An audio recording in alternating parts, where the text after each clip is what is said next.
Hey there, welcome back to Total Geek Live Presents. I'm Baltimore, and today I am bringing you Planet Hulk. That's the 2006 Incredible Hulk series that basically kind of revamped Hulk and gave like a really cool uh, story for him to be involved with. So it was really great, really interesting. Greg Pak was the writer of this, and basically the heroes of the Marvel Universe, the Illuminati, which is basically a secret organization of the top Marvel heroes from each kind of faction. That would be Professor X, Black Bolt, Iron Man, Doctor Strange, Namor. They all got together and decided that it was time for Hulk to be off planet, to go somewhere where he couldn't hurt anybody else. And this is after like a gamma bomb explodes in Las Vegas and there's casualties and it's really terrible. So what they do is devise a story where they need to send Hulk to save, outer space, to stop a satellite from something. There was a little whatever reason they were using.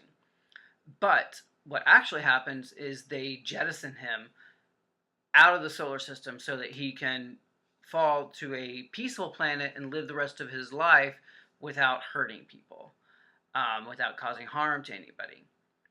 But that doesn't happen. He gets sucked into a wormhole and ends up on Sakaar, which is a gladiatorial planet that is ruled by the Iron Fist by a guy named the Red King. And the Hulk is taken in as he crashed. He's taken in and kind of becomes a gladiatorial slave for him. There's an obedience disc that he's programmed with that will basically make him do whatever the Red King wants him to do, and that is battle. So he is locked up there. He's forced to battle after battle after battle with people, and he meets up with a group of other aliens.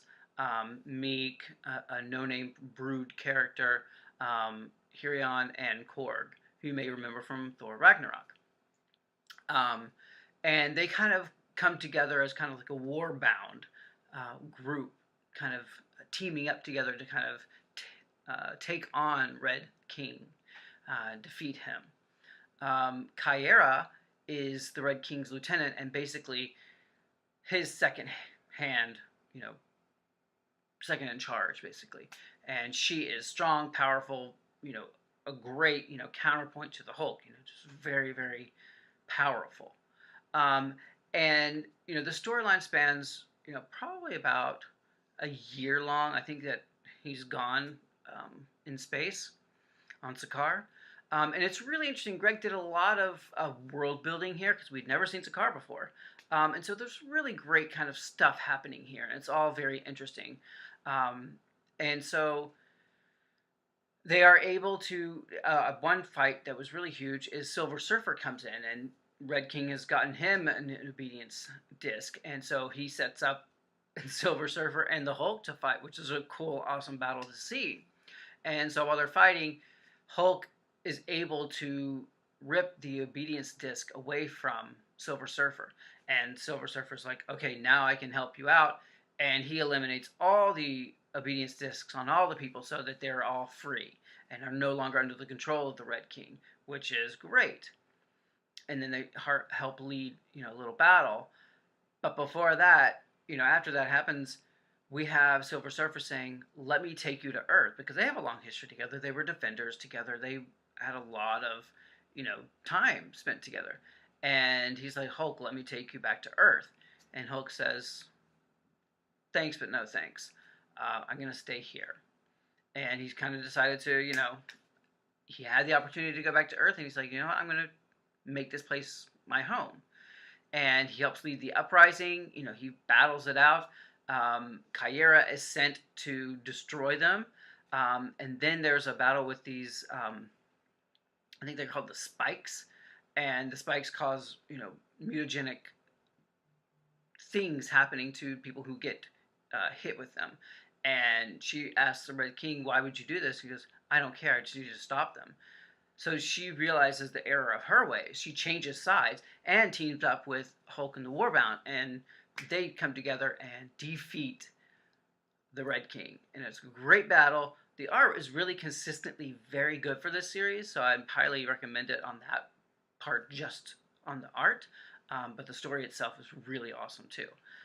So you have Hulk and Kyera coming together and becoming love. You know, there's a love story there.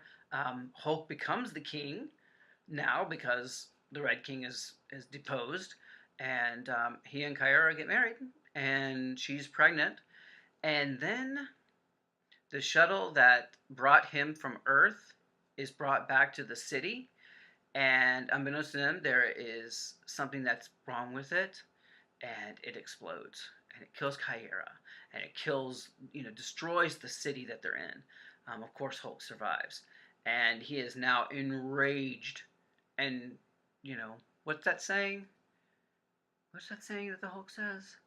Oh yeah, you wouldn't like him when he's angry. And that's an understatement here. His wife is dead. His unborn children are dead. And it's because of the Marvel heroes from Earth.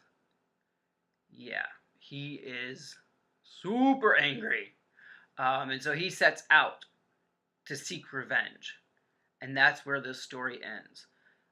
So Planet Hulk, I mean, it's a really exciting storyline. It's a really cool revamp for the character, breathed new life in him, gave a lot of new concepts and things to work with. So that's really awesome. There was an animated movie called Planet Hulk, which was really awesome. So I suggest you kind of look that up too. And of course, if you've seen Thor Ragnarok, you've seen that they pulled a lot of elements from Planet Hulk into Thor Ragnarok, which, was to the benefit of the movie.